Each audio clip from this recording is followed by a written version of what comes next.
अकोट तालुक्यातील विटभट्ट्यांवर काम करणाऱ्या मजुरांसमोर पिण्याच्या पाण्याचा गंभीर प्रश्न उभा ठाकला आहे। रोजगारासाठी आलेल्या कुटुंबियांना एका घोट पाण्यासाठी मोठी पायपीट करावी लागत असून मूलभूत सुविधांअभावी मजुरांचे हाल वाढल्याचे चित्र समोर आले आहे। अकोट तालुक्यातील छोटा बाजार परिसरातील विटभट्ट्यांवर काम करणाऱ्या मजुरांचे जीवन सध्या मोठ्या अडचणीत सापडले आहे। रोजगाराच्या शोधात परराज्यांसह अमरावती जिल्ह्यातील आदिवासी भागातून आलेल्या अनेक कुटुंबांना तीव्र पाणी टंचाईचा सामना करावा लागत असल्याचे वास्तव समोर आले आहे। दिवसभर कडक उन्हात वीटभट्टी निर्मितीचे श्रम करणाऱ्या या मजुरांना पिण्यासाठी स्वच्छ पाणी सहज उपलब्ध होत नसल्याची माहिती स्थानिकांकडून मिळत आहे।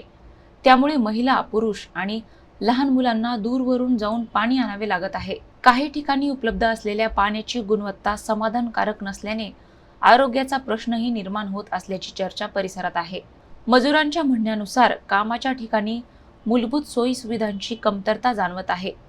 उन्हाळ्याच्या पार्श्वभूमीवर पिण्याच्या पाण्याची व्यवस्था तातडीने करण्यात यावी अशी मागणी कामगारांकडून होत आहे। स्थानिक प्रशासनाने या भागाची पाहणी करून आवश्यक उपाययोजना कराव्यात अशी अपेक्षा नागरिक व्यक्त करत आहेत। एका बाजूला उष्णतेची तीव्रता वाढत असताना दुसऱ्या बाजूला पाण्यासाठीची धावपळ मजुरांच्या अडचणी अधिकच वाढवत आहे। त्यामुळे संबंधित विभाग आणि प्रशासनाने त्वरित लक्ष देऊन विटभट्टी परिसरात सुरक्षित पिण्याच्या पाण्याची सुविधा उपलब्ध करून द्यावी अशी मागणी आता जोर धरू लागली आहे।